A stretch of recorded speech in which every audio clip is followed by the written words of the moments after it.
someone who is able to manage resources, whether human resources, meaning people, or material resources, money, equipment, to and be able to use that towards a particular objective. So not only to be able to manage them well, but be able to course the managing of those resources towards achieving a particular goal.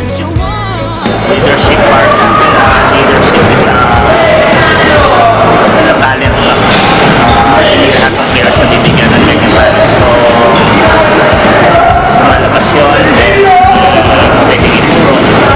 So, yun yung sa akin parang leadership, then kayang i-motivate yung bawat teammates. So, ayun, same time, hindi mo na kailangan i-motivate parang kasi as a leader, lumalabas yun.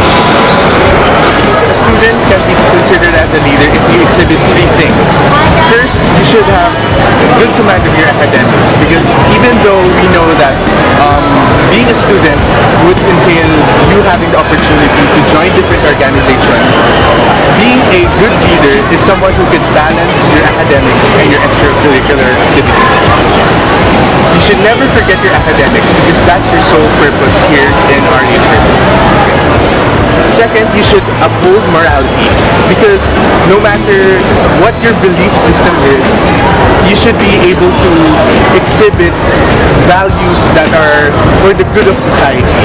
So this means that you should be taking conscious efforts to stay away from things that you know that will do harm to you and to the society. Finally, to be a good student leader, you should be able to exhibit love for your country, because that's one thing that is lacking for our youth today. We're so caught up with the notion that there are greener pastures abroad, and that we're caught up with the colonial mentality wherein we view the Western culture as the dominant culture, or as the superior culture.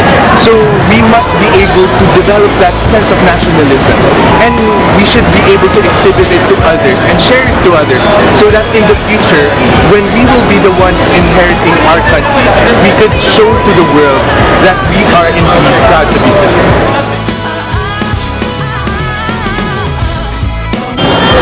That person should be able to encourage his teammates, should be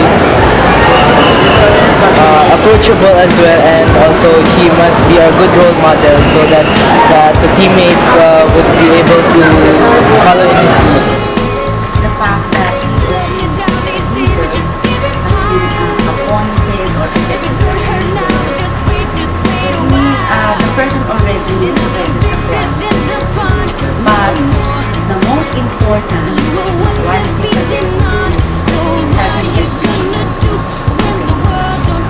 lacking vision, hindi magiging effective with all your other qualities,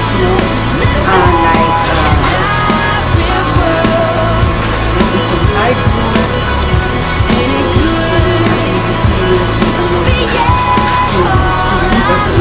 hard work, wala yan.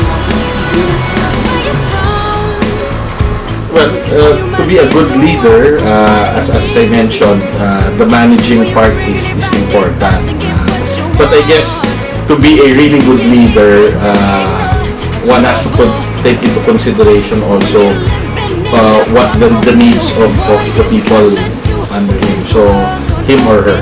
So I know it's a cliche when you hear that a good leader essentially has to be a good follower, because without knowing how it is to be a follower, then that leader will not know what the needs are. So for one to be a good leader, I think it's important that that person knows exactly what are the needs of either the people under him or her, or the needs of the organization. For me, as a leader, well, yung leader kasi sa akin parang hindi mo nakakailangan, hindi na ituturo yun as a leader. Sa talent na bawat player. For me, anyone can be a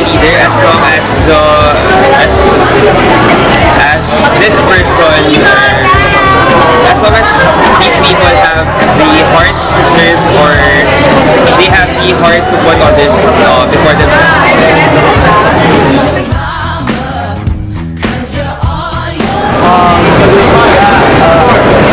The leaders that I've encountered have pushed me to follow their example as well as being a good, better person and being able to be a better athlete. So, my experience as a leader in this university, I can say that for me, although it's stressful, it's something that gives happiness to myself because the fulfillment of bringing others or helping others gives me enough joy to continue my responsibility here in the university and our society.